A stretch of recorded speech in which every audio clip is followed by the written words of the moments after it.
Chitra. Yes, are we going live with this, Chitrakshi?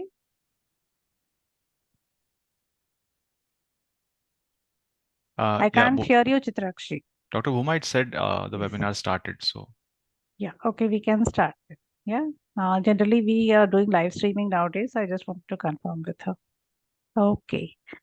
So good evening and namaskar. Should we wait maybe with the participants, wait for the participants to join maybe? Yes. Sure, we can wait for a couple of minutes. Yes, because we have a few attendees who have just started joining.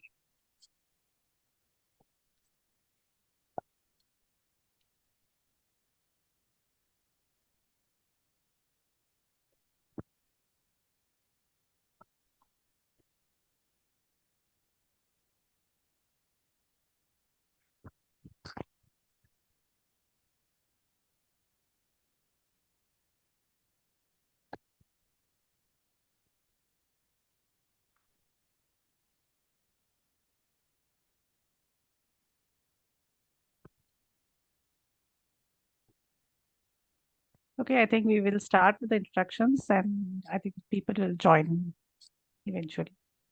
Yeah. Good evening to all of you. I'm Dr. Bhuma Raman, the lead organizational development at INHAF. On behalf of our president, Mr. Kirti Shah, I would like to extend a warm welcome to all of you. As I mentioned, Kirti ji is traveling at the moment, but he will address the audience in some time.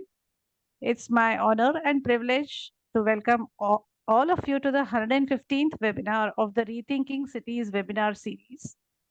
Our latest three-part webinar series is on strengthening municipal finances. It is being organized in collaboration with Shri Sarthak Pradhan of Takshashila Institution. May I first of all begin by thanking all the panelists, Pandey sir, Pathak sir, Ravikant Joshi sir, Soumyadip sir, for graciously accepting our invitation to be a part of this webinar. Thank you, sirs, on behalf of INHAF and Sarthak ji, for agreeing to share your extensive knowledge and experience on this issue with all of us. Before we begin, may I present a 5-minute clip introducing our webinar series.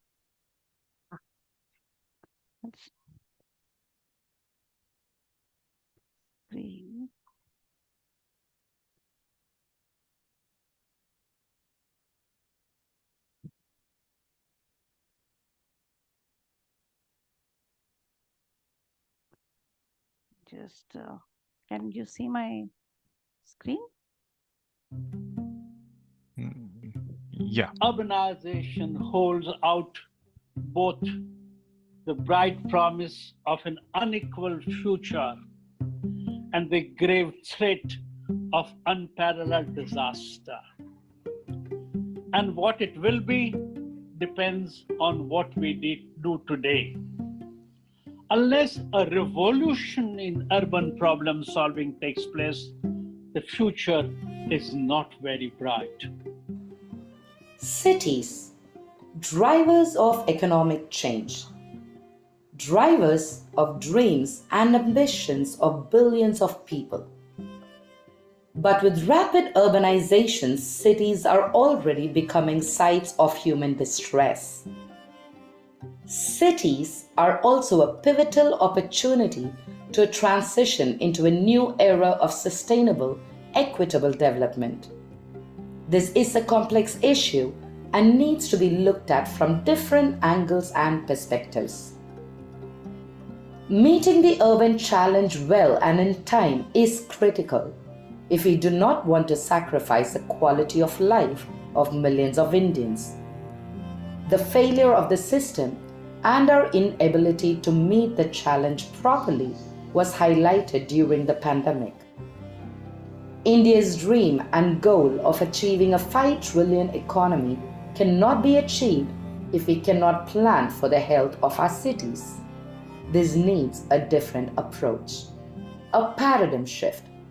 And that is not going to happen through conventional actors, not by the government alone, nor by the academic community alone, nor even by professionals. This needs a wider, multi-level, multi-dimensional societal partnership.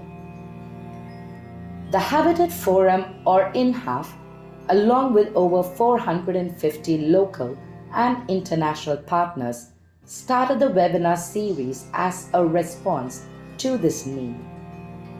The webinar series and INHAF's network is a supplementary, complementary effort to think about cities of today and the urban of tomorrow. We looked at the city as a lab, the city as an organism. With over 100 webinars and 500 professionals, civil society and government officials partnering with us, garnering over 1.5 lakh participants, what we are trying to do is set up a context, a new paradigm, a shift of perspective. People were speaking and listening. नमस्ते, मेरा नाम विमलताई बुलबुले है. I want to speak with you on the youth issues and youth challenges and youth initiative in this lockdown. आज तक नाके पे हम लोग जहाँ तक भी हम नाके पे खड़े रहते हैं तो लगभग हम 600-700 आदमी लोग खड़े रहते हैं, उसमें कुछ महिलाएं भी होती है. And I'm hoping that this webinar will provide us the space for a conversation around some of those issues, a conversation really to begin thinking about these issues. There were broadly 8 categories we explored: urban poverty, urban mobility, environment and ecology, slums, shelter and affordable housing, rural housing and habitat, urbanization and inclusive cities, strengthening civil societies, education and practice. Equality and inclusivity lies at the heart of INHAF's examination into the subjects. First, reclaiming the public, because at the end of the day, it's the public space, it's the public institution that we need to think about, which we have forgotten for too long. We are creating a body of work that you can collaborate with within your schools, your universities, your colleges, and beyond into your professional spaces. Use these webinars and the experience and knowledge that our partners represent to create labs within your college. Make space for conversations and further research into topics that you feel need attention. Use these conversations as a library, as a repository of knowledge, and let us know. We want to engage and work alongside you. Come, join in the conversation. Let us together take this journey of transforming and growing our cities into something that we love to live in.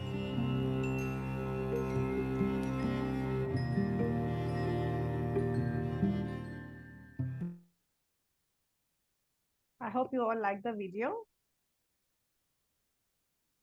May I now request Sarthak ji to kindly take over the mic and start the webinar. Yeah. Thanks, Dr. Bhuma. Good evening, everyone. I am Sarthak, an assistant professor at the Takshila Institution, an independent center for research and education in public policy. I welcome you to this webinar on augmenting municipal revenues. Thank you, Dr. Pandey, Dr. Joshi, Dr. Chattopadhyay, Mr. Pathak for joining us in what promises to be a fascinating discussion on municipal finances. Mr. Kirti is also going to join us around the midpoint of the session. He had some last minute changes in his travel plans. Before we start the discussion, I just want to quickly lay down the context for today's discussion, augmenting municipal finances. Cities tend to be the engines of growth. They facilitate productive interaction, exchange of ideas. They help achieve critical mass required to attain high degrees of specialization. They lend dynamism to an economy. They benefit not just the city, but the states, the provinces they're part of, and also the national economy. They create wealth, they generate jobs, they ensure economic as well as social mobility. Indian cities contribute a whopping 60% to India's GDP. but they lag behind compared to other global cities. For instance, the GDP per capita of Indian cities is way low as compared to the OECD countries, and it is also lower as compared to other emerging economies. The urban agglomeration effect might not be as strong. The infrastructure, quality of public services is not the best. Also, the number of large cities that we have, that also tends to be few.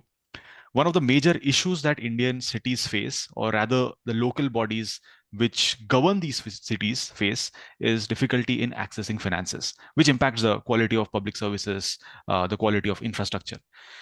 Given the significance cities hold for an economy, improving their ability to have access to a larger pool of revenue has massive implications across. So if cities do well, it can attract more investments for the economy. It can help increase economic activity. It can generate more jobs, and it can fuel economic growth. So in this session, we are going to do a deep dive. What could be done to set things right? What could be some of the ways by which tax revenues can be augmented? What can be some of the ways by which non-tax revenues collection can be increased?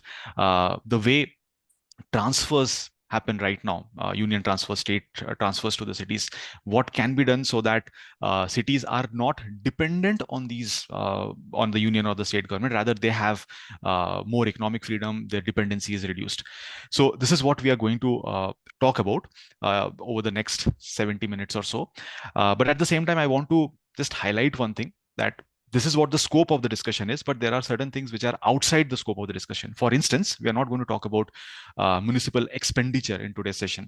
It's not that municipal expenditure is not an important component. It is important, and it is so important that we also think it should be a separate discussion. We have a separate discussion on expenditure.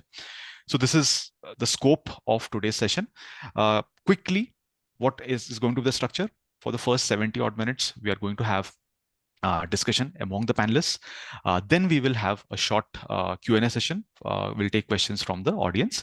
I have just two requests. One request for the panelists, that since our focus is more on getting actionable inputs, solutions, let's focus on that instead of talking about the problems. So I would request you to keep your intervention short, maybe 4 or 5 minutes per intervention.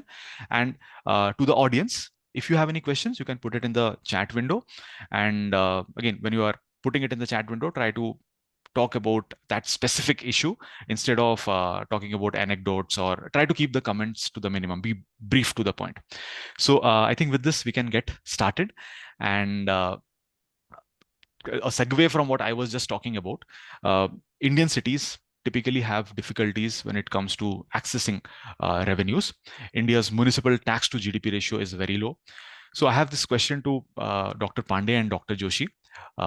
So how do you view this particular situation, right? The low municipal tax to GDP ratio. Do you think we are not prioritizing our cities enough? For instance, right, in case of India, it is the municipal tax to GDP ratio tends to be less than 1. Some of these developed economies, it will be around 2%. So do you think there is some ideal municipal tax to GDP ratio? And again, if there is one ideal tax to GDP ratio, how far we are, how do you visualize this particular issue? So Dr. Pandey and then Dr. Joshi. Thanks to INHAF and Sarthak ji for having this discussion. Yes, you are right. The ratio of municipal finance has been around 1% over last several years. And there are 6 main reasons why it happened. One is the erosion of the tax base. Many taxes like octroi have been abolished. Some like entertainment tax, advertisement tax have been subsumed in GST. So the overall kitty available to municipal body is shrinking in terms of the tax base. Then conventional accounting and budgeting system. Even now, several municipal bodies, their accounting system, they have not switched over to double entry accounting, and they are still following line item incremental budget. So that does not bring proper potential and a realistic picture in the scenario of municipal finance. Third is the existing instruments are losing their buoyancy and elasticity because of the two factors, and also neglect of asset management. Assets in the municipal bodies, particularly we can say land and other assets, are not listed, not classified, not valued, and a proper strategy like monetization of land is not taken up. In several states, I have personally seen land is under municipal occupation, but the land title is not with them because it is Nazur land and state has not transferred, so they are not able to make use of that land for the purpose of monetization. Next is a frozen potential of land value gains in the illegal occupation of land, unauthorized colonies, slums, etc. So valuable urban land is not used properly to generate GDP and also revenue, and including municipal revenue. And sixth is the size, class, and regional imbalance. There are 4 states, Gujarat, Karnataka, Maharashtra, and Tamil Nadu, where 80% revenue account surplus of municipal bodies, as per World Bank report in 2022, is confined. So it is better off area. And similarly, corporations occupy 72% expenditure. You said expenditure is not, but I'm just saying they have income, so expenditure, and 41% population. And other towns which have 59% population have only 28% revenue. You can say revenue as a proxy. So these are the reasons. And when it comes to what extent we can go, right now it is nearly 0.25 or 2.3%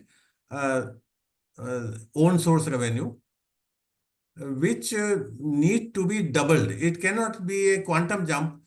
We can plan to double it in the 4 years period, which was also anticipated when we prepared property tax toolkit in 2020, and it was expected 20,000 crore to 40,000 crore, but nothing concrete happened in that. But we have to take actions in the areas which I mentioned with a view to double it in next 4 years. Yeah, thanks for the precise comments, Dr. Pandey. Dr. Joshi, would you like to add something to it? Yeah, some correction or some addition. But first of all, let me thank Sarthak yourself and the INHAF. I'm not thanking very clearly of INHAF because I'm trustee in the INHAF. But yes, let's come back to the municipal revenue. So municipal entire finance universe is 1% of the GDP, correct? Out of that, its own source revenue is just 0.4% of the GDP. So it's not 1%, but it's 0.4% of the GDP. It may have here and there. And within that, if we take the tax to the GDP, municipal tax to the GDP is just 0.25 or 0.2225, and another 0.2 to 1.5 to 2 come from the non-tax resources. Over last 20 years, this has come down. As Pandeyji has rightly said, that OCTRA has been taken away, GST has subsumed some taxes, correct? Like entertainment tax, advertisement tax. So way back, if we go to the 2002, then at that time, municipal revenue, municipal own source revenue was just 6.3% of the GDP, and it has come down to 0.43. And after GST implication, presently it must be just 0.4% of the GDP. How much it should be, as you said, there are many countries where property tax itself account 1% of the GDP. But we can't take a per se view that it should be 1% because it depends on what is there in the bucket, correct? So in different countries, it's a different ratio. But altogether, there are other developing countries which are spending 6 to 7% or 5%. The municipal universe is 4 to 6%, 7% of the GDP. Way back, Aishwar Ahluwalia committee, that is High Power Committee on Urban Infrastructure, it has suggested gradually by 2031, we should reach up to 2.5% of the GDP, the municipal universe. In that, at least municipal own source revenue should be more than 1%. or around 1%. So we are way back and nothing has happened in last 12 years or 10 years in this direction. This is because after 2005, there has been a opening of the purse or devolution by the government. On one side, octroi was taken and other, but at the same time, there was a massive increase in the devolution by the central government, state government. So in the entire system, the flow has started coming in of a soft budgetary constraint money. The devolution which is coming in the form of a project-based financing, correct? Also, Central Finance Commission, State Finance Commission increase the devolution. As a result, the money coming from the higher level governments in the form of intergovernmental fiscal transfers and various schemes has increased enormously. In fact, central government devolution increased almost by 26% in the period of 2012 to 2017. State government also more than 13% to 14%. So it is more than GDP. Against that, if we take 2012 onwards, municipal resources are increasing at just 6% or 7% per annum. So municipal bodies' revenue is not capturing the economic growth which is taking place in country. State government and central government devolutions has been more than the GDP growth rate of India, correct? So in entire system, money has increased, but you can see for last 20 years, the money, total municipal finance universe, including the municipal own source revenue, central government devolutions, state government devolution, is just remain 1%. So it has been stagnant. It hasn't increased in last 20 years. We are just spending around 1%. When I'm talking, it's only municipal universe. I'm not including the urban parastatals and all that. If we'll take that, it will go to the 1.5%, 7% of the GDP. But municipal universe has remained stagnant. Cities' share has declined because of the taking away of the certain these. But most important fact I'm seeing that there is no what I can say, there is no focus on municipal resource mobilization. The entire political economy is working with such a soft budgetary constraint. The money devolved is not outcome linked. And as a result, though such a big flow has happened, in fact, from 2012 onwards, we will see the on an average more than 10,000 crore are given by the central government itself to the municipal bodies under the schemes. Apart from the whatever 14 Central Finance Commission devolution and 15 Central Finance Commission devolution. For example, 15 Finance Commission devolution is almost 30,000 crore per annum, which they have said. So Dr. Joshi, just want to add here. So these funds are tied, right? I mean, it's not, it will limit the economic, these municipal bodies will not be able to. Yes, central government, state governments are tied, and it has a big impact because they are project related. The cities which are capable of putting the projects, getting the money, others falling behind, and those who are not able to spend, and finally those who not, it has eroded the bottom line because OPEX is not funded. Yeah. Certainly Central Finance Commission devolution and State Finance Commission devolution is to some extent untied, mainly State Finance Commission, but Central Finance Commission in recent year has gone for the tied devolution. You know, 15 Central Finance Commission has tied for those 53 metropolitan with the only water supply and sewerage and air pollution. And then for rest of the smaller cities where 20,000 crore will go, 50% is tied, 50% is untied. Yeah. So thanks, Dr. Joshi and Dr. Pandey for laying out the landscape here.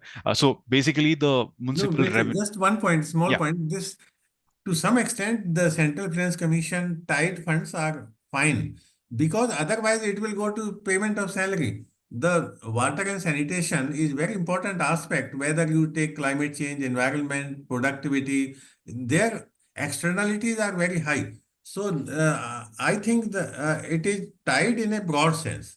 Water and sanitation covers a large chunk of municipal expenditure and it's not bad. Okay. Yeah. So, but again, the point here is the municipal revenue universe, again, the things have not changed drastically over a period of time, and it remains somewhere around that number that we discussed, around 1% of GDP. Now, the next question, as Dr. Joshi was also talking about, that there has not been much focus on revenue mobilization, municipal revenue mobilization. So again, I'll just ask the question to Dr. Joshi, and then I'll move to Dr. Pandey.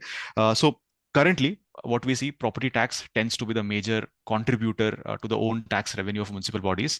So we'll come to property tax in a bit, but what can be some of the other underexploited resources at this point of time, which are non-land, non-property based revenue resources? And do you think there is any case of assigning more sources to municipalities, or is it okay if whatever current sources are there, you can utilize them better? So again, No, first there's a Dr. case Joshi, then for we'll us. go to Dr. Pandey. Yeah.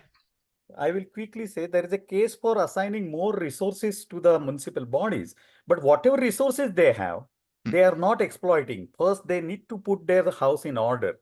For example, property tax is just covered 25% of its potential by our municipal bodies.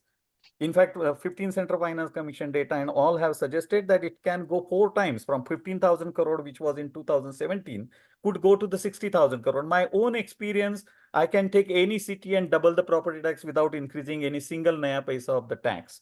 And some places it can be increased by the 3 to 4 times. So, and then user charge, even our user charge is not covering 20 to 50% only of the operating and this maintenance cost, not to talk of the capital cost or larger environmental cost. So there is a huge potential. Yes, that will be much limited compared to the requirements of our cities. So there is a case for giving more resources, but over and over years, municipal bodies are not delivering. They have been very inefficient. And as I said earlier, this failure, this inefficiency has been perpetuated by the very soft budgetary constraint devolutions. The devolution is not linked to any kind of a resource mobilization. It's not committed to that. Correct? Okay. It's only capex based, project based, or some kind of a untied fund as a basic grant. But nowhere there is a positive or negative incentive. Only 15 Central Finance Commission brought a condition, entry level condition, that if property tax does not increase as per SGDP of that state, of that city of the SGDP, then they will not get. But that's a negative incentive. Where is the positive incentive? So yes, there is a case for giving more resources, but first they should be made to recover whatever they have, and there they are failing. Only 25% they are delivering, and mainly that recovery is not because of, in particular, user charge. The deficit in water supply and sewerage or solid waste account is inherent efficiency, gross inefficiency. Expenditure we will discuss later on, but that's another corollary. But yes, I will stop here. Yeah, thanks, Dr. Joshi. Dr. Pandey, what are your thoughts on this? And in case you have any recommendation, what can be some other alternate sources of revenue for our cities which we have not exploited, then you can also share that. Let us take property tax first. Revenue is a function of 3 variables: base, rate, and collection. And if we see all the 3, property tax base is largely eroded because of the unauthorized and illegal construction and land subdivision, which I mentioned.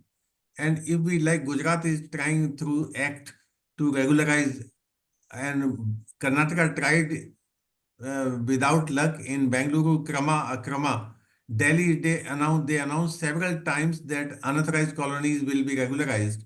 So unless we tackle this, the base, at several places, even today we had a course, and in Leh, the government properties, they are thinking how to tax, how to charge tax service charge in the form of service charge.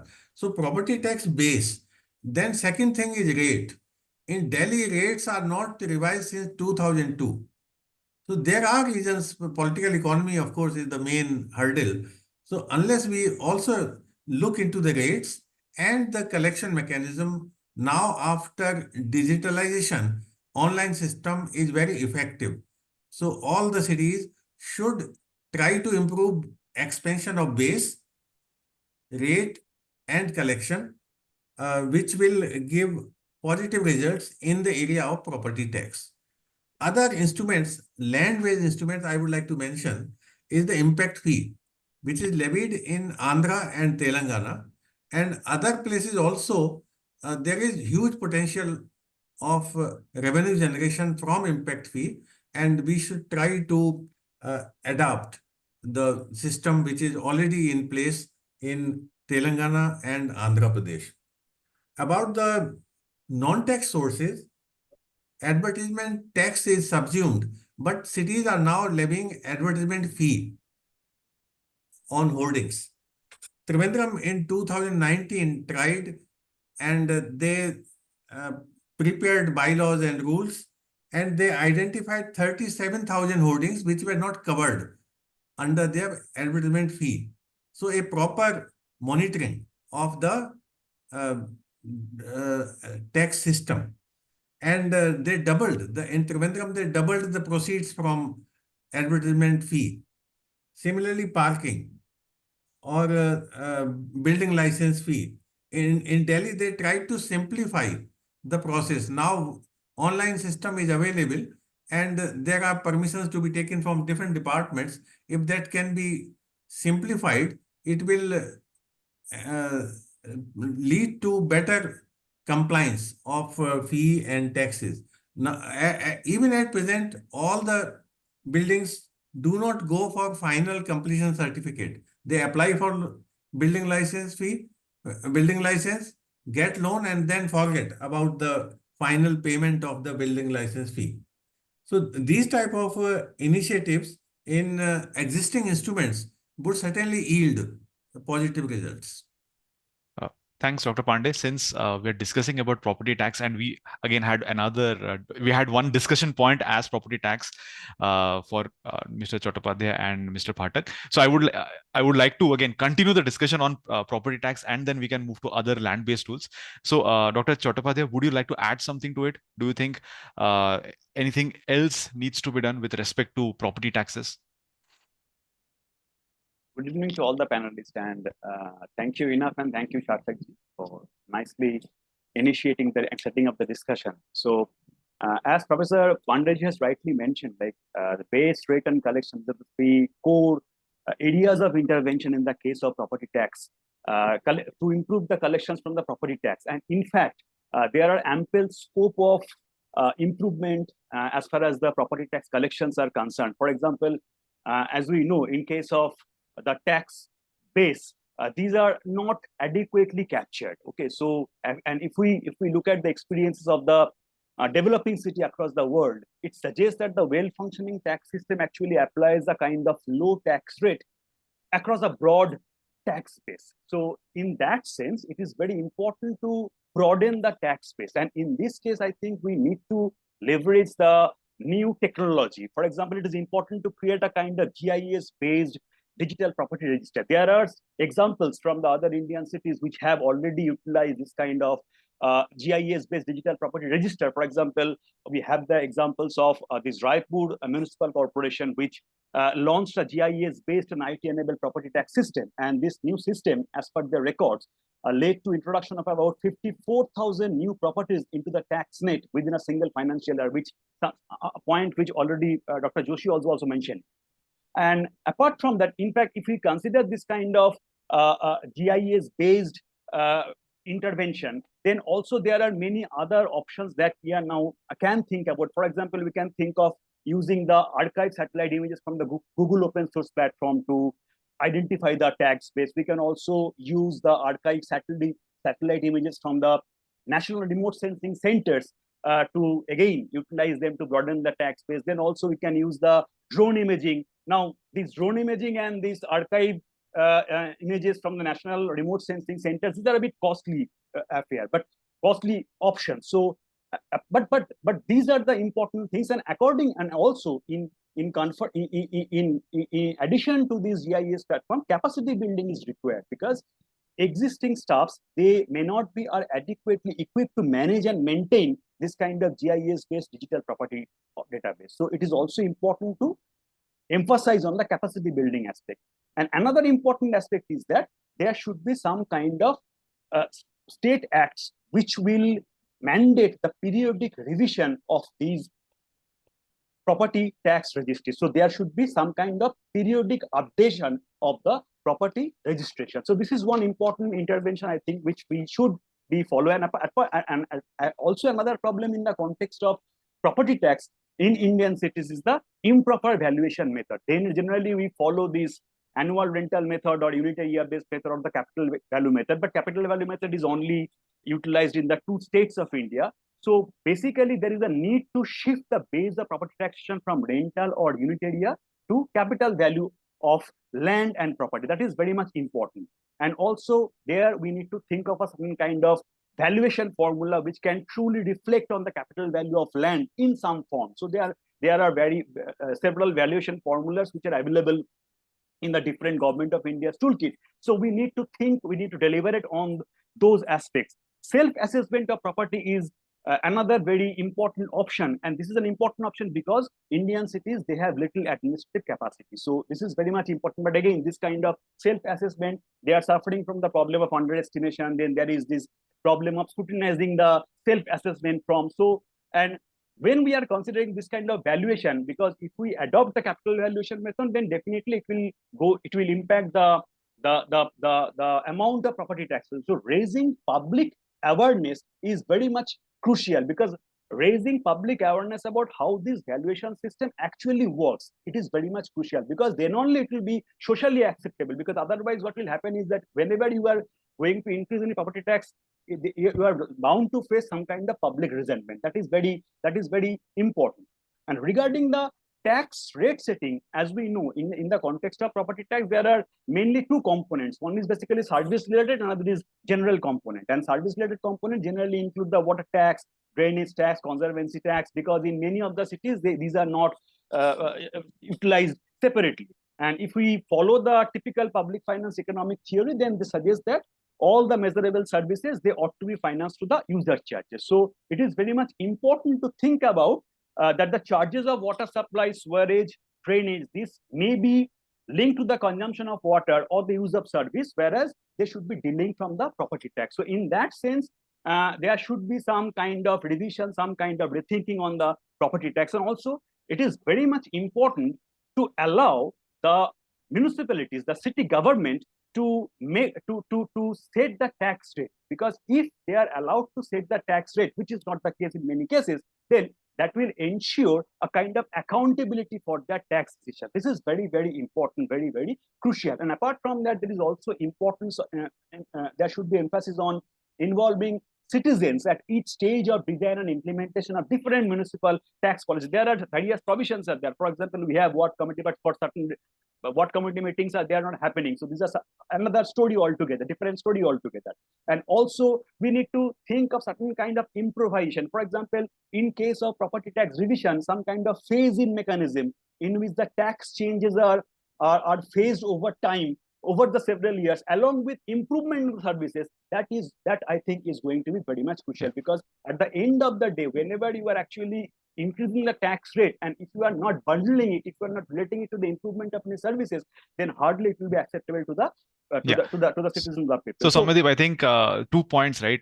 Vixelian connection seems to be broken at the point currently, and also the second thing is the users, right? They should be able to feel something is they're getting benefited for the taxes they're getting. And the second point was, again, sunset clause needs to be there so that you phase out some of these things over a period. I mean, again, if it is needed.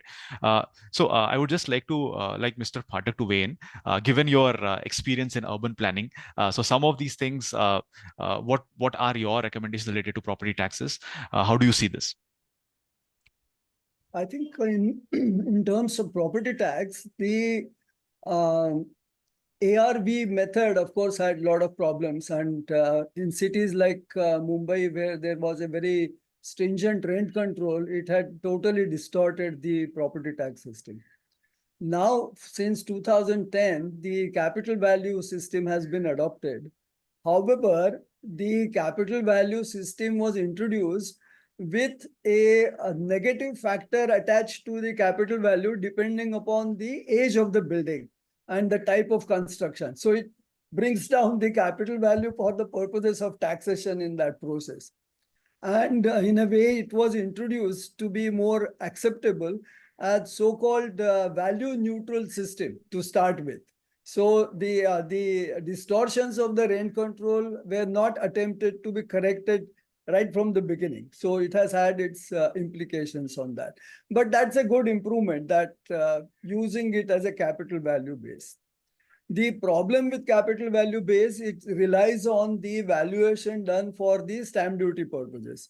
Variously called in various cities as guideline values, ready reckoner, jantri, circle rate, etc., etc.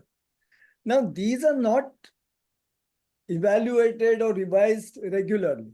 Now, Maharashtra has a better performance in that because they do it every year. Tamil Nadu, since 2017, did not revise it till the last year. Gujarat continued with 2011 jantri rates for almost over a decade. Now, if that is the case, then you again sort of distort the very principle of capital value taxation, and those need to be avoided. However, the political intervention is a major problem in the property tax improvement. Now, when there is an election coming up, then they decide, though in Maharashtra it is done every year, but then they will announce, no, for this year we are not going to revise, we will continue the previous year's jantri rates or the ready reckoner rates.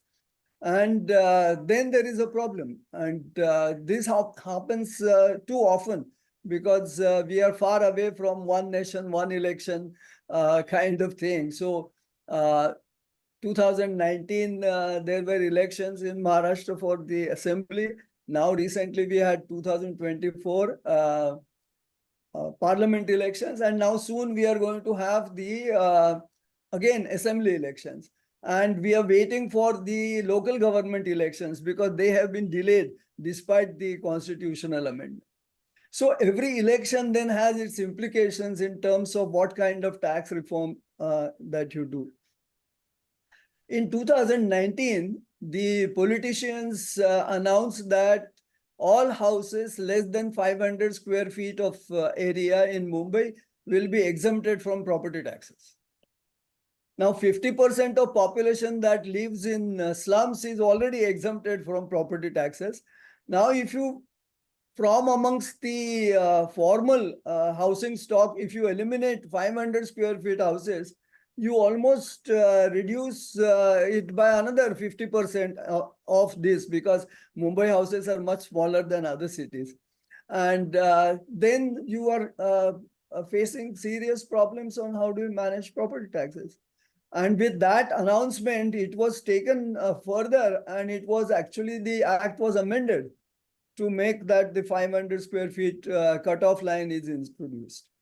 So the problem, I think, we are all discussing on in terms of how to supply more money for the municipalities. I think there is a demand side also. The citizens don't demand that we want this level of services and therefore we are ready to pay for that. Whereas politicians are also interested in saying we will reduce the charges, we will give you free services and all that. If that is the general impression, then erudite writing on these issues will not help. And this is the story of India. I mean, we have had a lot of reports on municipal finance and all those kind of things, comparing with GDP ratios and all that. But how do you tell the municipal commissioner of a small city that you should improve your tax revenues because we want to attain the GDP ratio? It's meaningless. And those kind of debates are good for writing in the international peer-reviewed journals and all that. But how does it affect in the field? That's the real issue. So, Mr. Phatak, so you're saying that it's citizens, they don't demand. And so what could be the, I mean, why do you think this demand is not there? They don't believe that the municipalities will deliver. About a couple of years back, there was a lot of flood and all that. And one rap song became very popular and almost viral. The singer was saying, BMC pe bharosa hai kya? Now, if people have no bharosa, then they will not be prepared to pay. And the worst part of it is that the people try to find out some kind of coping mechanism. If you don't get municipal water supply, they buy tanker water, which is far more expensive, but still they do it. And across the income groups, right from poor people to rich people, they all buy tanker water at a high rate. But if the municipality says we were going to increase your water rates, then the politicians will support that. No, don't increase the water supply. So is there a that kind of thing, I don't know how to break that, but I think that is the real hurdle in terms of, like, the highway minister, whenever he is called, people complain about tolls, he plainly tells them that if you want good roads, you have to pay the toll. There is no other alternative. Now, that kind of political awareness and leadership is also required. That if citizens want to have good services, they must be ready to pay for that. Also, I just want to highlight here, many cities we haven't had elections also. For instance, in Bangalore, we haven't had elections for a long time now. I think last was in 2019 or so. So does it also lead to these kind of issues where, again, if I'm not able to select my own candidate and that linkage gets broken? And since you're mentioning about trust, that trust can also get impacted because of that.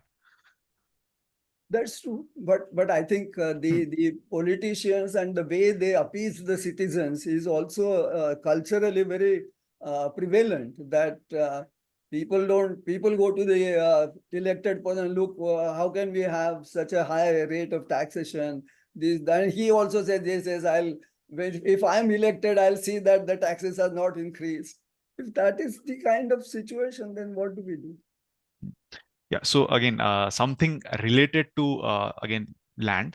The next question that I had was, again, in many countries, land taxes are typically leveraged, and they are the ones that help finance urban infrastructure, especially during transition period. But in case of India, we don't have many of these land-based tools. So there is, again, we're losing out some opportunity over there. So this question is again to Dr. Chattopadhyay and Mr. Pathak. Do you think ULBs in India, they can utilize some of these land-based tools which we are not using right now? At least can there be some low-hanging fruits over there? Yes. May I? Yeah, sure. Yeah. See, all town planning acts in India provide for development charge, which is to be levied at the time of granting the development permission. But that is prescribed in terms of rupees per unit area. And these have all been legislated during 70s and never revised. So as one of the Gujarat officials told me, it's a pittance. Now you don't levy a tax which is a pittance, because then the collection costs more than what you collect. It's only in Maharashtra that in 2010, the rates were linked to the ready reckoner rates, that is the stamp duty rates. Therefore, there is an inherent buoyancy. As the rates get revised, you get more money out of it. So I think that is the low-hanging fruit which all state governments can adopt. The problem there is that in many states, the function of granting development permission is not with the local authorities. It's with some planning authorities, etc., except in Maharashtra. In Maharashtra, all development permissions are granted by the municipal authority. Unless there is some special planning authority that's intruded in the area. So if that is the situation, then the first thing you must do is change the basis of taxation from fixed rupee rates to rates which are linked to the capital value rates. And then if the collecting agency is different from a municipal agency, find out a way of revenue sharing with the municipal areas. If they are operating within the municipal area, if some, like in Tamil Nadu, there are LPAs who grant permissions, but LPAs cover the municipal areas also. So there needs to be some way of revenue sharing in those kind of situations. So that is, I think, is one of the lowest hanging fruits. The other issue which has become very popular, particularly in large cities, is to charge for FSI increases. variously called as sellable FSI, purchasable FSI, premium FSI, etc., etc. Now, there is a big legal issue there which has been overlooked, and that is who owns the development rights. And in Indian situation, the clear answer is it is owned by the landowner. State does not own the development rights. So these phrases like sellable FSI and purchasable FSI are legally incorrect. And you cannot sell FSI in that fashion. So what you can do is differentially tax the FSI. So in that development charge, there are two components, one on land, one on construction in most state legislation. So this tax on construction can be progressively rated for slabs of FSI. That is the best thing which can be done and which can be which can sort out many of these issues. This has so far not been questioned, and therefore it still prevails. But there was a case law in Mumbai that this sale or assigning higher FSI by charging a fee was introduced in 2008-9, and somebody went to the court questioning not the charge but questioning the increased FSI. A court said that we can't get into that, but show us the provision for charging for FSI. And there was no provision in the law. Okay. Then they amended the law retrospectively and make it possible. But even then, I think it bypasses this question of who owns the development rights. And because if you, that is the state owns the development right, then the courts cannot come in. It's the buyer and the seller who are getting into the transaction. Court has nothing to do with that. But that has not been established, that whether the state owns the development rights. The way land is defined in almost all laws, that includes the benefits arising out of land. Now, in urban areas, benefits arising out of land means your right to construct. Otherwise, what's the use of owning land in urban areas? Urban areas. So this is a open question for debate which has not been settled in the law, but all indications are that if it is really questioned in the law, it will get struck down. Unless you turn it into a way of taxing. And that taxing could be basis on the basis of slabs of FSI. Slabs, yeah. Thanks, Dr. Pathak. Would you, Dr. Chattopadhyay, would you want to weigh in? Yes. So as Professor Pathak has rightly mentioned, like although there are many provisions to capitalize on the land-based taxes, but these legal issues are really very important, and they are actually creating some hindrances. But apart from that, I think I must mention here that there are some state-specific interventions, state-specific some tax instruments which are being practiced in some of the states of India, and now we may think on like whether to scale them up at the all India level or not. For example, one aspect is this vacant land tax, okay, which is basically used in Andhra Pradesh and Telangana. This vacant land tax is basically it is based on the capital value of land, which is held idle beyond a certain period of time. And the Greater Hyderabad Municipal Corporation, it actually levies a vacant land tax at 0.5% of the prevailing registration value of the land. And for the smaller cities, the rate is roughly around not roughly, it is around 0.2%. But overall, this tax is grossly neglected throughout the country. So if utilized properly, this BLT can be very useful in augmenting the municipal revenue. For example, this BLT can be set maybe higher than that of the built up on the property. Then it would then discourage the speculation in land, and it will then promote some kind of investment in housing and productive activities. And to start with, maybe a BLT at the rate of 0.2% for the larger city, 0.5% at the larger cities, or maybe at the 0.2% for the smaller cities, that may be adopted. But these rates are even too small if we compare it with some of the international practices like 2% to 3% of the land value. This is what internationally practiced all over the world. And also, as a policymakers, I think we need to think about some of the flexible provisions as well. For example, a time period of say 5 years may be provided for the completion of construction of vacant land. following the plan approval, then a kind of strictly graduated BLT may be applied. So this could be one option. Another option could be, in case of non-payment of BLT, provision for recovering the due amount with some kind of penalty component without any when any transaction, any development in that particular plot of land is taking place, that might be helpful.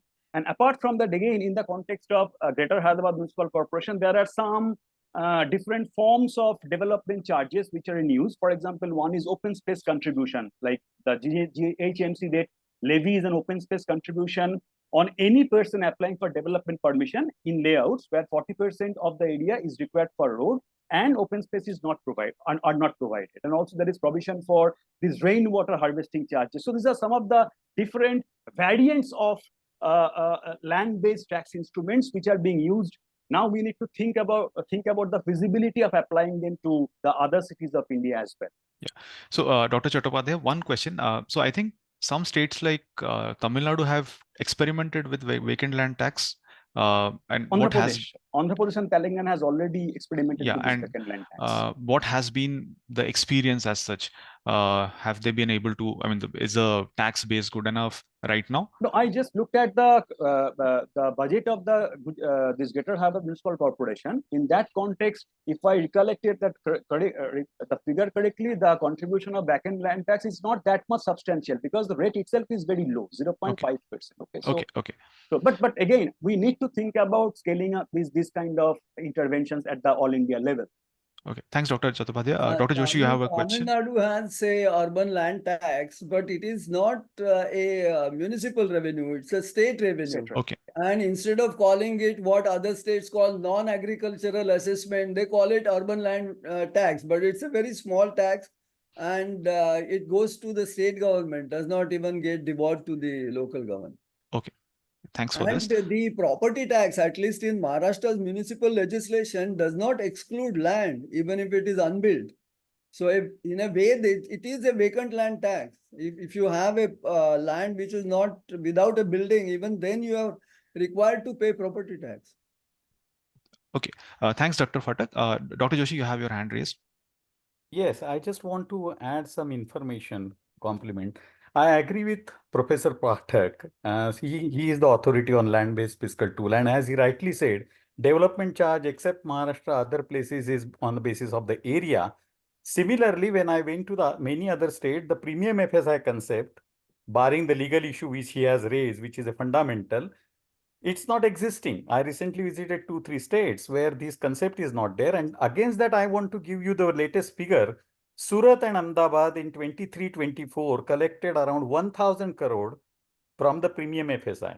Yeah. So he rightly said that it is still not contested, but somewhere where it is allowed, because Gujarat government has a policy of charging for premium FSI, and that money comes to luckily to the municipal body if it is within the municipal limit, 40% of the stamp duty value. So you purchase every square foot at a price of a 40% of the ready reckoner value. And that's a huge money.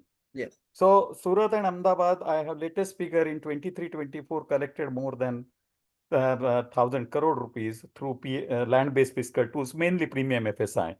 Vacant land tax, yes, Pathak sir said rightly, Maharashtra government has vacant land tax. And when last year I did the analysis of Tamil Nadu, entire Tamil Nadu state municipal vacant land tax revenue, other than the Chennai, I am excluding Chennai, was less than the Thane vacant land tax collection. So I compared it, and in my report I quoted that this is what Thane alone collects from the vacant land tax, even though there is no separate provision, it is included in property tax. But barring Chennai region, entire Tamil Nadu state vacant land tax collection is less than Thane's vacant land tax collection. Yeah, thanks, Dr. Joshi, for this. Mr. Kirti, or I can see you online now. Please go ahead. I'll come there. But I'm very glad I've joined. The other finer point which I want to make is that in discussing the fiscal issues, we must always differentiate between the taxes, the benefit taxes, and the fees. I think the common phrase of impact fee is very being loosely used.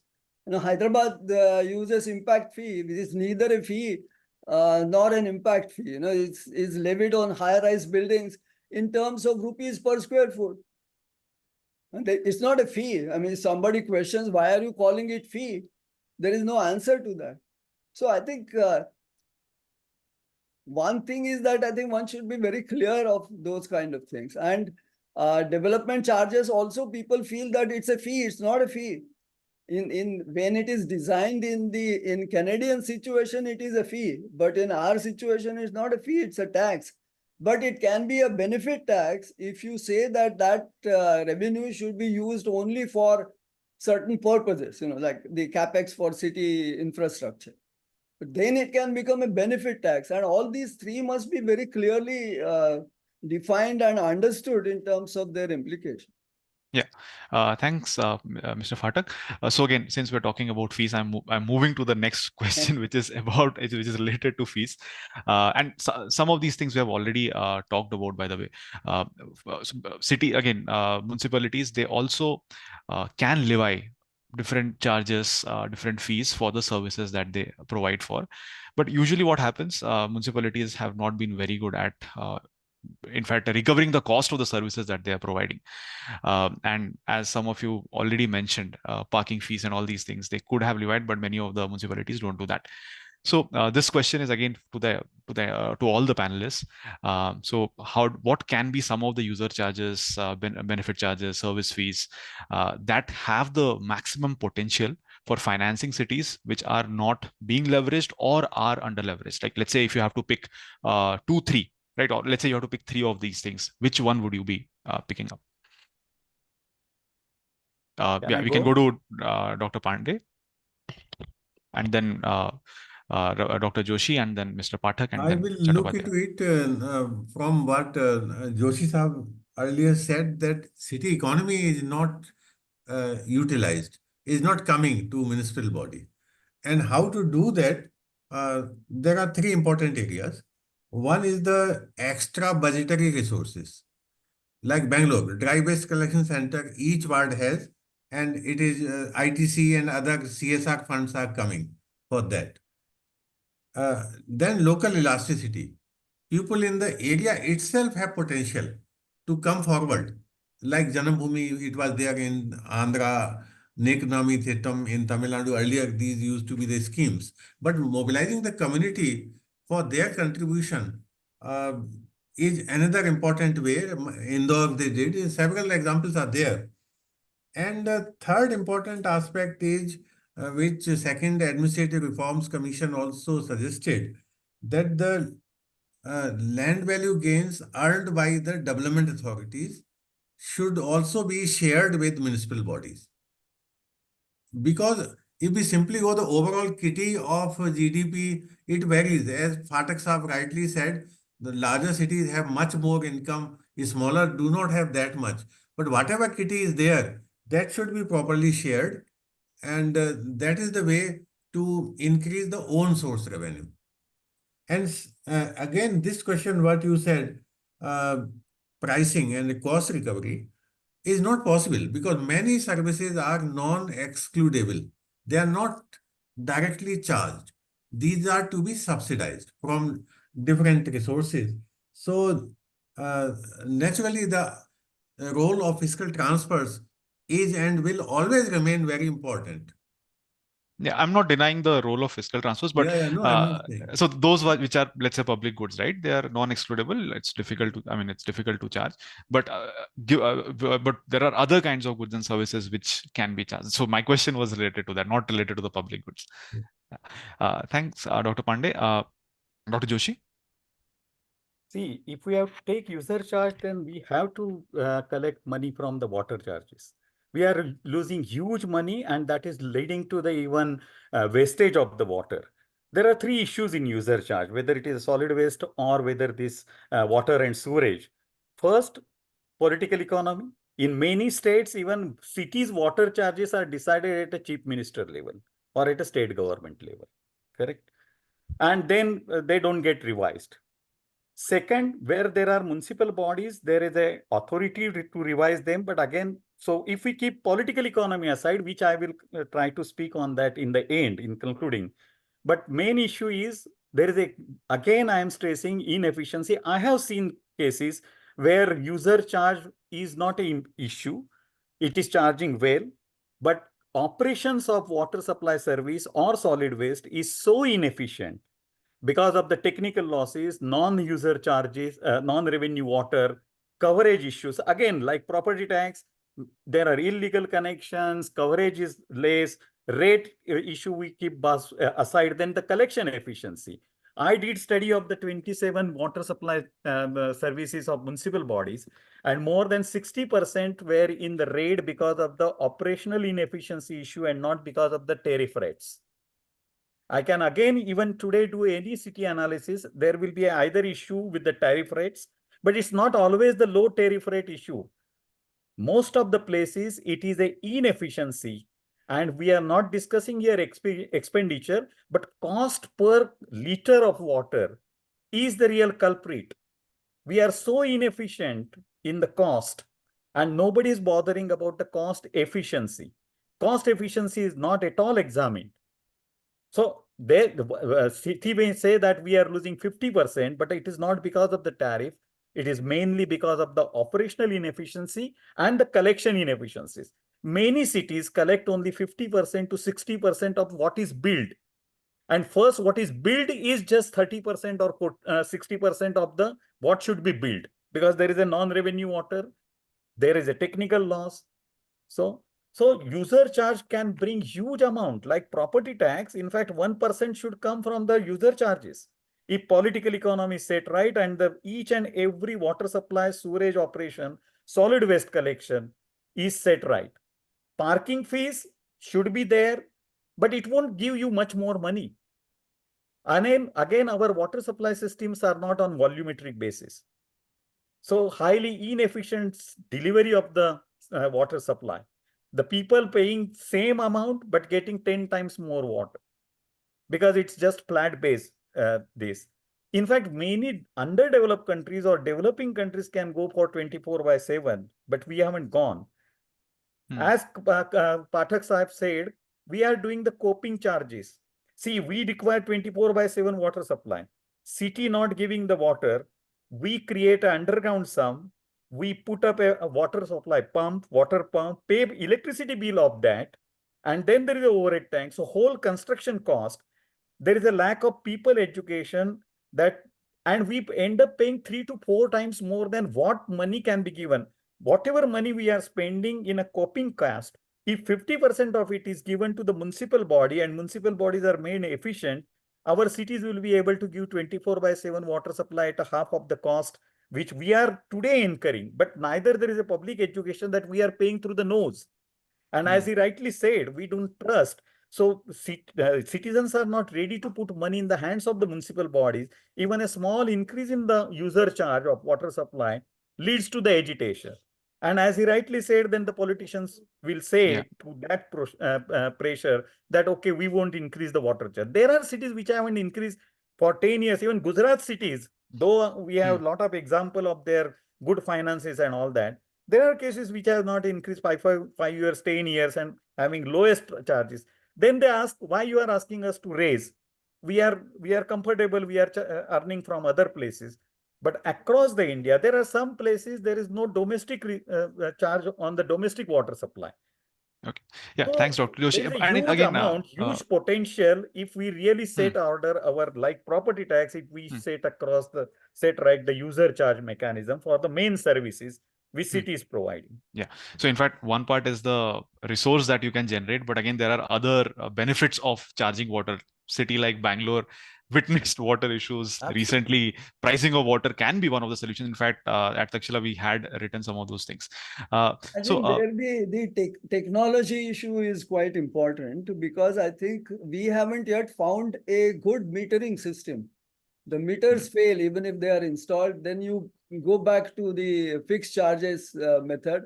Now in electricity and gas, you have successfully done the actual measurement and fee. It's a true fee that you consume so much of electricity, you pay for that.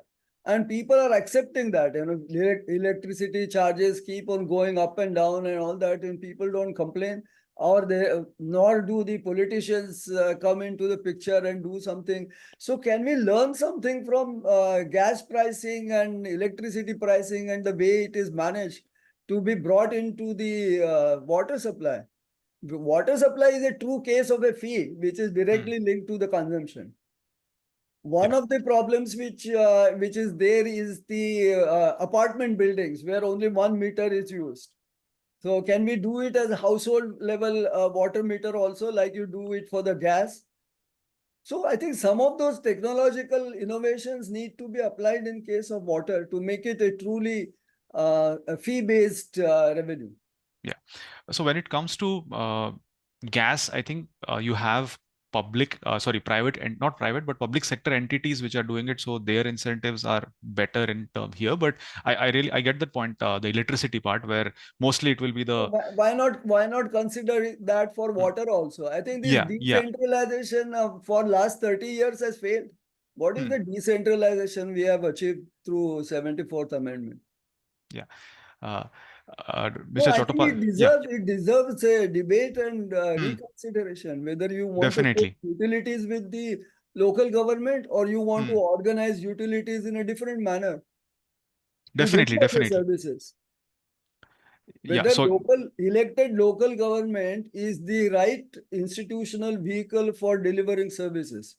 That's the basic questions which now we need to debate. Yes. We have seen 74th Amendment for last so many years. Dr. Chattopadhyay, would you like to add something to this? Yes, regarding this kind of water-related issue, there are certain, again, I just like to mention some of the best international practices which can be followed. If definitely we can take care of these technological issues or the other political economy issues as the two other panelists have already mentioned. For example, in the context of water charges, since the collection of water charges or the rate of water charges is so low, so in that case, I think we may think of a kind of two-part system, okay, for determining the right prices of the water. So maybe under this system, a minimum fixed charge may be imposed plus some kind of volumetric tariff. Obviously, in case of volumetric tariff, you need to solve that technological aspect of metering and all these things. Now, this tariff, the volumetric tariff may be based on either uniform volumetric tariff or some kind of increasing block tariff kind of thing. And this fixed charge may be used to cover the administration, metering, billing aspects. And on the other hand, the volumetric kind of tariff that may be cover the operational maintenance cost. Now, if this kind of increasing block tariff or the volumetric tariff can be appropriately conceived, then it can also make the cross-subsidization of low-income households very much possible, because that is one of the greater implication of imposing water supply, that the poor households, they are not in a position to pay for the water services, although they are buying water individually, maybe in many cases at a much higher prices. But for example, in this case, one hypothetical, this IBT structure could be like some kind of differential tariff blocks for one block, which is subsistence level of water consumption, just to put, and for that subsistence block of tariff may be set at a much lower level in order to protect the interest of the poorer household. Then maybe a second block we can think of where the tariff may be fixed to cover the operational maintenance of the entire water supply system. And then a third block or a high block of tariff may be conceptualized just to where the tariff may be set to cover the full cost recovery. So basically, the basic concept is that water is measurable and users can be identified. So best way to finance the water supply is basically to utilize the water charges. And in this case, there are again instances at the city level that even after paying the water charges, people are not getting good quality of water. That is also a glaring aspects of many of the Indian cities as far as the availability of water supply is concerned. So in that case, maybe some kind of municipal service regulator may be useful in order to determine the tariff structure, in order to monitor the quality of the water supply, also in order to safeguard the interest of the poor. So these are some of the aspects on which we think we need to deliberate further. Yeah, thanks, Dr. Chattopadhyay. So we don't have too much time left, so I'll just quickly move to the next question. So one of the things that we notice is over the last, let's say 10 years or so, in fact, more than that, the dependence of municipal bodies on transfers from the union government, from the state governments has been on the rise. In fact, the share of revenue that the municipal bodies get, the share of transfers in the total revenue, it has been on the rise. And there is also one question related to it. So and as the share of transfers is increasing in this total revenue, the dependency of municipal bodies on the higher levels of government, the states and the union government, increases. Now, if the dependence increases, it again creates multiple issues, right? As in the beginning itself, I think Dr. Pandey and others have also pointed out that many of these things will be tied. Dr. Joshi also talked about it. So the economic freedom of municipalities also gets reduced, and it becomes difficult for them to pursue projects which might be relevant for them, which maybe it is not the priority of the state governments. So can there be a better mechanism than what we have right now when it comes to transfers from the union level or the state level? Dr. Joshi? Yes, we need to move towards the outcome-based system. There has to be positive. In fact, we have all kind of these incentives, but no one has thought of linking a more grant to the resource mobilization efforts by the municipal body. If we take that it is a 60,000 crore total universe as of today of municipal revenue, and as earlier said, municipal revenue is increasing sub GDP rate, correct? And there is a potential to increase it. It's not we are saying that impose people like anything. Then government of India can come out that if you increase 1 rupee, we will give 1 rupee. It will not be more than 6,000 crore. I said more than 40,000 crore are devolved by the government of India, correct, in the system, but there is not a single positive incentive for increasing the resource mobilization by the only one came, as I said, as a form of a negative incentive by the 15th Central Finance Commission, that if you don't increase property tax equivalent to the SGDP rate, correct, then city will not get, or it's a entry level condition, will not get the Central Finance Commission grant. And then that has been echoed by the government of India in Amrut 2.0 and Swachh Bharat Mission 2.0. So somewhere we need to not only link a positive incentive for revenue mobilization, simultaneously we need to make our all these outcome based. Today, such a more money is going, but service level benchmarks are not going up. If every year 30-40,000 crore or particularly 20,000 crore going into form of a scheme-based capex fund, service level benchmarks are not going up that much. So entire mechanism, and then there is a soft budgetary constraint. Nobody is asking about the cost efficiency, accountability, transparency, correct? So entire this mechanism, and I'm really little bit against that finance commission linking it to the making it tied grant. No, finance commission are there to give money, devolve the money, taking into account the inverse pyramid in public finance, setting that thing right. So intergovernmental fiscal transfer should be by way of right, and for that is their finance commission, correct? And they should be then, in last 30 years, no finance commission has recommended any new tax resource for the municipal bodies or user charge. We are only playing with that. And particularly state finance commission are just tinkering here and there, correct, while giving the report. So state finance commission hasn't delivered their mandate, which they should have been. They have been towing more of a line of a state finance problems while delivering. If you will read those state finance commission report, the whole thing starts with saying that the state has this problem of finance. Yeah. Municipal body require, but state can't give, and so we are recommending this much only. Yeah. No drastic, no transformational changes. So we need to revisit entire intergovernmental fiscal transfer mechanism. So Dr. Joshi, since you mentioned about outcomes and financing on the basis of outcomes, so do you think what sort of body will be the right kind of institution for doing this? Do you think fiscal councils at the state level will be the ones who can do this? How do you ensure Ideally, that state should be doing all these? It's a function of a state, higher level government to monitor, to evaluate, but we do not have performance measurement system. We do not have any financial fiscal measurement system. neither measurement of outcome. The independent system would be good. So either there can be independent quasi-judicial, the way we have TRAI and other regulators. There can be urban service regulators, correct? But see, I before going that, it is the first, which state government monitors its local government in real sense?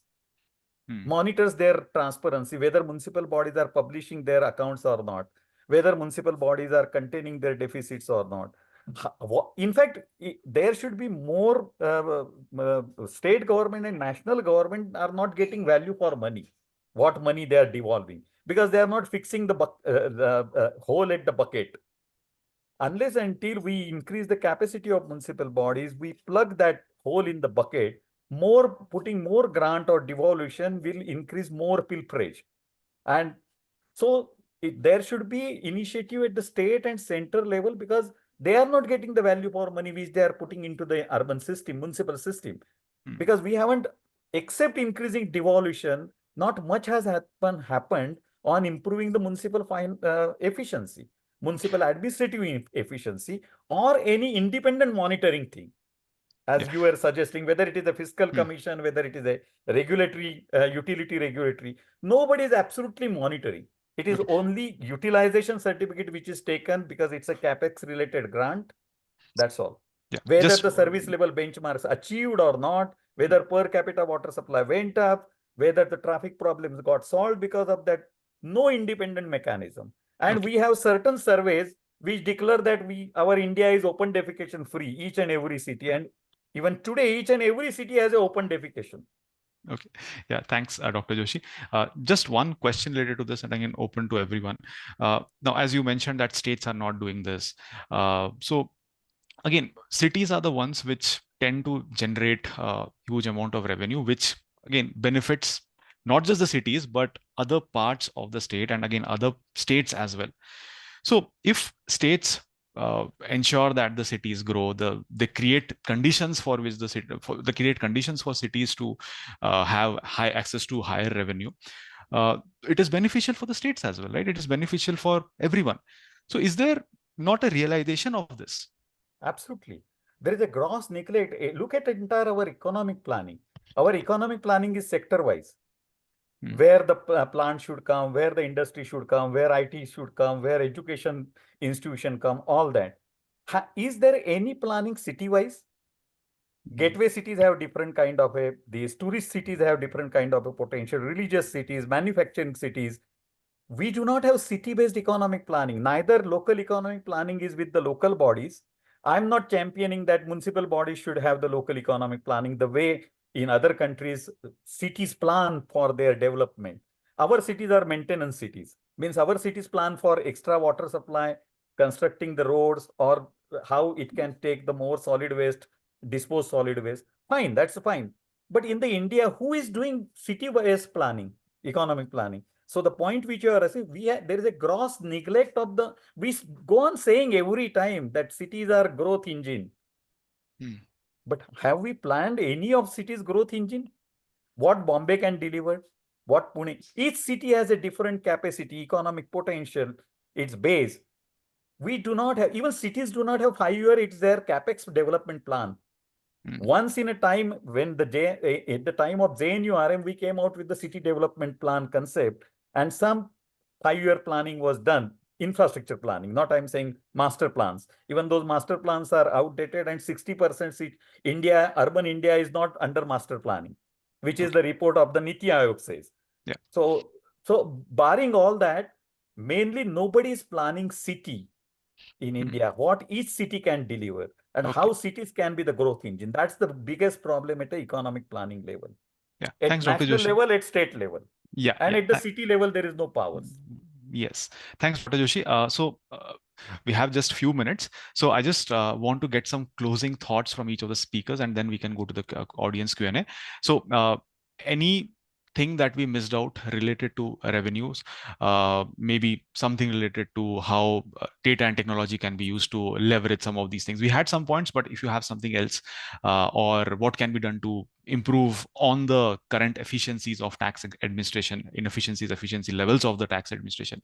So any closing thoughts, Dr. Phatak? Sorry, Mr. Phatak, you can go first, and then we'll go to Dr. Pandey, Dr. Chattopadhyay, and then Dr. Joshi. No, I think I would probably still make a point on the demand side of the whole thing, because no use finding of ways of pushing money to municipalities unless there is an efficient demand, and that demand is a political demand. And how do we get to that? I think aligned with that is the whole question of decentralization, which has started with 74th Amendment, decentralization of powers without devolution of adequate funds, and we are sort of falling between the two stools. So that is also needs to be addressed clearly. Which way? This is halfway. You depend upon a lot of money which comes from state and center on one hand. On the other hand, you give a long list of functions under 12th schedule for the municipalities to function. And then municipalities don't have the money to do that, don't have the administrative capacity to deliver. And then we are happy in terms of how things are going on. So I think it's very necessary to decide one way or the other. How are we going to do these things? Yeah, as the old saying goes, there is some birth defect when it comes to the urban local bodies. I know it has been repeated so many times. So, Dr. Pandey. Yeah, I think there is nothing to worry that dependence on grants is high, because if you see states, their dependence is more than the municipal bodies on the central grants. So from that angle, the purpose is the economies of scale are built by the cities, which benefit the overall economy, and the tax to GDP ratio in the country will go up if more economic activities are generated. So it is in the interest of the country to provide more and more grant, but capacity of city governments, demand side, as Pathak Sahab said, is very important, which we need to build. Again, accounting, budgeting, and other reforms. Okay. Thanks, Dr. Pandey. Dr. Chattopadhyay? Well, just what I want to add is that there are lots of interventions, like we have discussed on many of them. But I think what cities need, they need to set their priorities based on social acceptance, economic impact, and ease of implementation for each of these different revenue instruments. Because at the end of the day, it is very important for us to know how receptive the citizens are and the businesses are to a given intervention in terms of different revenue instruments. This is one point that I want to mention. Second point is that whenever we are discussing about identifying or planning the revenue and expenditure, the problem is in the Indian context that we do not have reliable data. Okay, so I think there is much that it is extremely important to kind of generate a centralized database on my municipal finance, which will be helpful for us to clearly identify and plan the revenue and expenditure of the municipal level, because then only we'll be able to carry forward with all the discussions which we are now doing. And hopefully there are certain government initiatives that there. For example, government has come up with city finance portal. Though I visited the city finance portal, I haven't found which is anything reliable or substantial, because for example, if you consider the case of service delivery, many of those service delivery information are actually provided by the municipal bodies itself, and there is no possibility of getting them scrutinized or all these things. And we all know that there are some problems with the municipal finance data. So what we need actually is some reliable data, centralized database on municipal finance, so that actually we can clearly identify the revenue and the expenditure pattern of the urban local body. Yeah, I think some studies are there, RBI and all have studies, but again, it's not that granular. Like you just get the larger trends, you don't get the granular part. Even the RBI report on municipal finance, that is basically on 201 municipal corporations. Yeah, exactly. The sample size is also low. Dr. Joshi? Yeah, I finally would like to say I agree with Pathak sir. that there is a problem on demand side, but I personally feel that that demand should come for a political solution to our urban issue. See, we done away with the petrol and diesel subsidy. As he rightly mentioned, highways we are developing in a different way. There is a need for a political consensus right from the top that what we want to do with our cities. And unless until we address what way we want to manage the cities, and there are three parts to it. Citizens, that is the demand side must come. Then administration. There we need to create the system by which will ensure that the systems are running at an efficient level. Setting tax and these are political economy. That's fine. That's a different solution, political solution. But we need to ensure by creating the mechanism, earlier the way you said, whereby system, the bureaucracy, the institutions, whatever. Earlier, I wanted to mention point that water supply is delivered in India by 5 different model. And there is a public sector model like gas, GAIL and like that. But they are also failure because of the political economy. So we need to address basics. Demand should be there. There should be a mechanism, a political, neutral, independent, professional mechanism, independent, which will ensure the efficiency of the system. And finally, the political solution, what we want to do with the city, right from what way we want to the economic planning of the cities and what we want to politically manage the cities in entire this political milieu. Thanks. Thanks, Dr. Joshi, and we are almost at that 7:30 point point. So just we can just maybe spend 5 minutes on questions. If in fact, I saw Dr. Joshi and others answering questions which were there. Professor Abhay Pat has been asking multiple questions, and I think some of these things we have already addressed. One suggestion that he has is maybe GST should be shared with the local bodies. And recently, I think Vijay Kelkar also talked about the same thing. So yeah, I think there will be a broad agreement on some of these recommendations. Mr. Kirti, you have anything to add? No. Okay.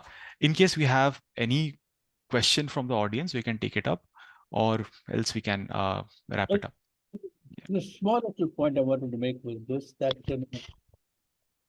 I don't think we need to worry about time very much, because this is just 90 minutes and all our webinars essentially have been 2-hour webinars. And therefore there is time if there's a very wonderful kind of, group of panelists we have. Therefore, if we think, we require to take more time, we should go ahead and take it. Sure. Malini has some question. She can unmute and ask. Dr. Bhuma? I am unable to see. 1 second. Okay. 1 sec. I'm sorry. Where are you seeing this, sir? Attendees. Attendees. Okay. Okay. She has raised a question. Okay.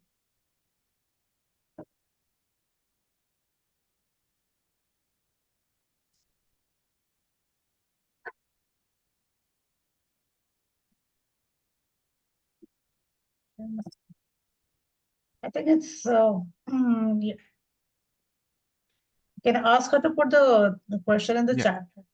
Yeah, Malini, can you just put it in the Q&A? Can you put it in the chat window for the Q&A part?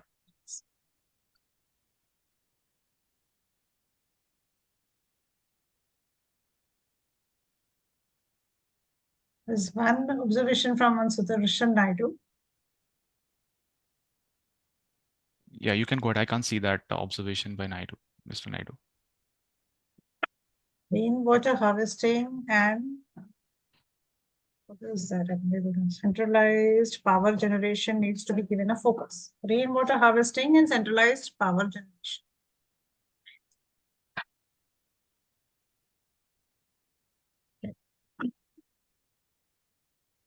Yeah, I can't see the question. If you can see it, then. Yes.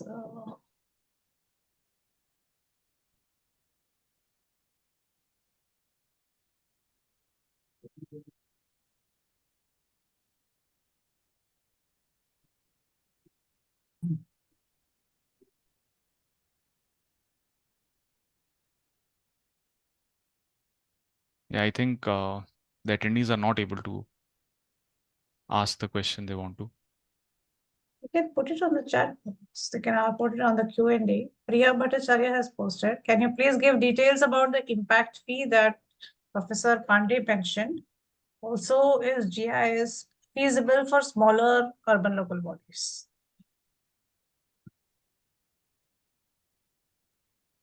Professor Pandey?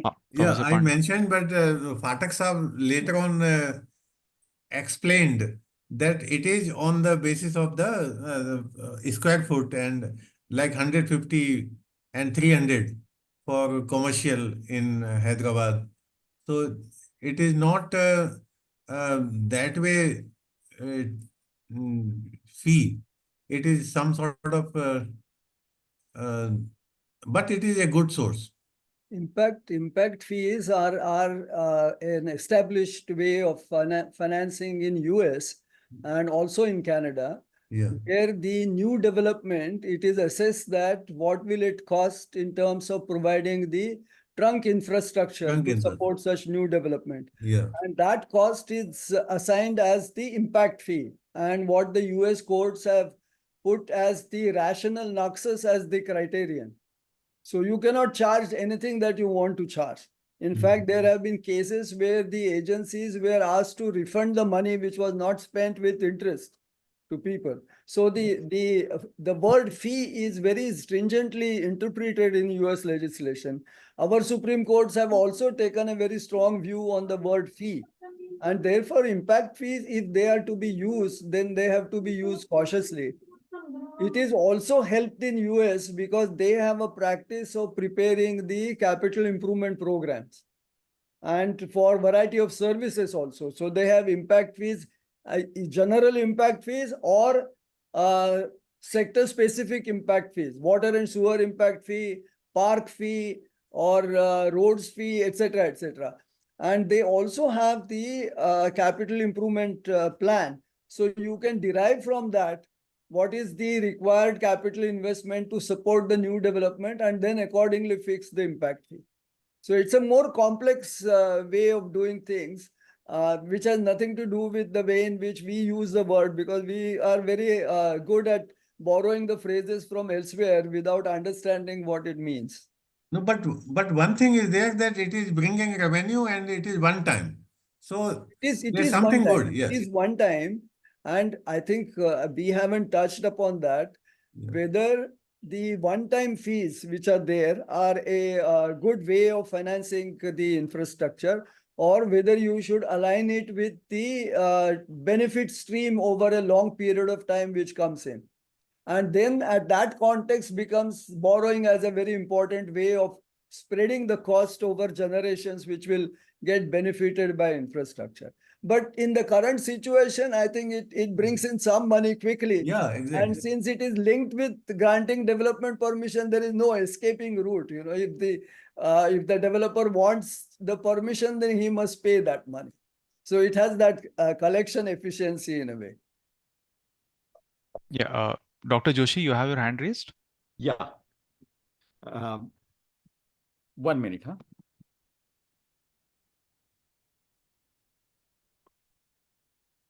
Yeah, in the meantime, I think Dr. Soumyadip had something on GIS. So the question is also about GIS. Is GIS just feasible for smaller urban local bodies?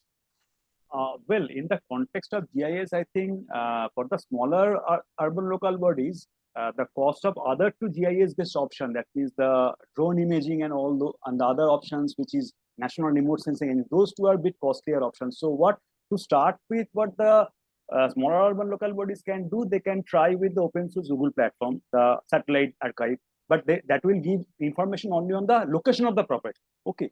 And then what they can do, they can actually match that with the utility level property information, the property information which are available with the utility companies. For example, the electricity company and all those things. So to identify or to make a comprehensive registry of the properties, so that they can think of expanding the tax base. So this way they can handle their problem. But definitely this drone imaging or the other kind of satellite imaging, they are not only feasible, they are not possible for the smaller urban local bodies. And also another problem is that this kind of exercise should not be one-time exercise. It should be updated at a regular interval, just to keep updating the property tax registry, so that you can be in sync with the progress of any particular region or any particular situation. Yeah. Thanks. Dr. Joshi? Yeah. So two issues. I agree with Professor Pathak, sir. See, we are not in impact fee this way or that way. We are getting some money, yes, as Pandeyji said, but that is also pittance. We are not charging them properly. And main is a loss of a transparency. See, in US and Canada, as he explained, cities provide that what will be the capital investment plan, how much expenditure will be required, and what kind of a additional qualitative service citizens would get. And then that plan is voted, that impact fee is linked to the development, and that development is voted, impact fee is voted. So people are taken into confidence and that money is collected then, correct? And as he rightly said, if municipal body has charged more, then courts have given it back. Here, either not we haven't linked it with any way in a transparent manner with the capital development plan, because we don't prepare capital development. And then it is collected in a very summarily manner, pittance, without any thought, just rates are not changed. So that's my comment on the impact fee. Second, I have a very statement to make that GIS has derailed property tax reforms in India. Wherever I go, they say we are doing GIS. In fact, we have a proverb in each of our language that for your bangle or a bangle in the hand, you don't require a mirror. You can see it. Property is there. What simply required is a total station survey, which is again required in GIS. And then GIS is a technology useful for technical planning and other planning, and property tax can be piggybacking on that. But everywhere I get a useless answer as a consultant when I go, we are doing GIS, and then property problem will get solved. We will have the coverage. I can get any city covered with the huge people. We do the census, we do the election, everything. Each and every building is to be just visited and enumerated. And then there are GIS, you get an answer. No, we had done it in 2017-18 and that data has become useless because, as Soumyadip said, we haven't installed a system of every year. It has to be updated every day because city is a live thing. Every day new property will get assessed. Every day new property will get constructed. And that doesn't get into the GIS, and whatever money in last 10 years India has spent on property tax GIS is a useless wastage money. It hasn't improved property tax efficiency. We are adopting technology in a very wrong way. For property tax coverage improvement, what you require is a simple going to that property. And so earlier somebody mentioned by GIS 54,000 properties were found in Raipur. I agree, Raipur did good. But today Raipur doesn't have live GIS. And those 54,000 properties were not got from the satellite images. Satellite image only say, but you have to do the total station survey. And GIS is not technology good for even big cities, only for property tax. It is good for technical planning, water supply system, drainage system, traffic management. No doubt about that, but it is being championed very wrong way. Okay, thanks, Dr. Joshi and Dr. Chattopadhyay for this. There's one question on rainwater harvesting and decentralized power generation. I'm not able to understand whether it's a question or just a comment. It's a comment. Yeah, it's just a comment. Again, I don't think we have any more questions here, but one idea I was just thinking about. Given that there can be some cities which are the large cities, which are the ones who typically create more of these jobs, for instance, a Mumbai or a Bangalore, does it make sense for the, I mean, I know ideally finance commission should not be providing grants to the urban local bodies, or there are again different limitations with that. But let's say we identify certain cities, like let's say 5 cities, which are the ones which drive, which have a massive contribution to the economy. Does it make sense for the Finance Commission to provide special grants for these maybe top 5 cities or so, given their contribution to the overall national economy, given the kind of positive externalities they generate for other states and all? In fact, I have other way around to say our top 30 cities are failing India. They have huge capacity, economic base. They are not recovering and they are sitting on a huge fund base. They are not leveraging the funds. I don't want to give the figures, but our studies have showed that thousands of crores rupees can be mobilized by top 30 cities. Correct? In fact, they are the people who should be scoring 70%, 80% mark, but they are just pappu pass ho gaya, 40%. And we rejoice for them that they are doing great work. They have spent 2,000 crore, 3,000 crore. In fact, top 30 cities which are A grade in credit rating, I don't want to name at the moment, say it, but you can understand. Their market capitalization could be 50 to 60,000 crore, but they don't have even 10% of the market capitalization. They have problem of resource, means more resources should be given, or they are also inefficient in recovery, but their economic base is so good. In fact, there are cities which are sitting over thousands of crores of rupees fixed deposit in the bank. Their capital absorption capacity, I can provide those figures. I don't want to put in a public domain, but their capacity is much higher. They are not delivering development to the cities, people. They are delivering at 50% of their capital utilization ratio. I have looked at their capital utilizations, means what is the money available at the beginning of the year, what is their revenue surplus, what capital grants they got, and they are just spending 50 to 60%. So their project management, project preparation capacity, project delivery capacity is low. They have huge leveraging capacity from the market. They are not borrowing, they are not leveraging. Also, they have a good economic base, but they are not raising the resources and not delivering. So top 30 cities are not delivering to the India. Okay, thanks, Dr. Joshi. Dr. Pandey, you had your hand raised. Is there you are on mute right now? Can you unmute yourself, Dr. Pandey? We can't hear you.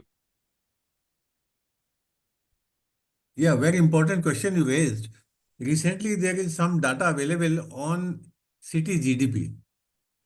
And Mumbai is about 600 plus billion dollar. So Mumbai could be the first city which will become $1 trillion city. And if that data, if you see, there are 6 mega cities which constitute about 29% of GDP in 24. If you just roughly do some rough calculation. So when in 2047 we have $30 trillion economy, that time we will need $10 trillion cities.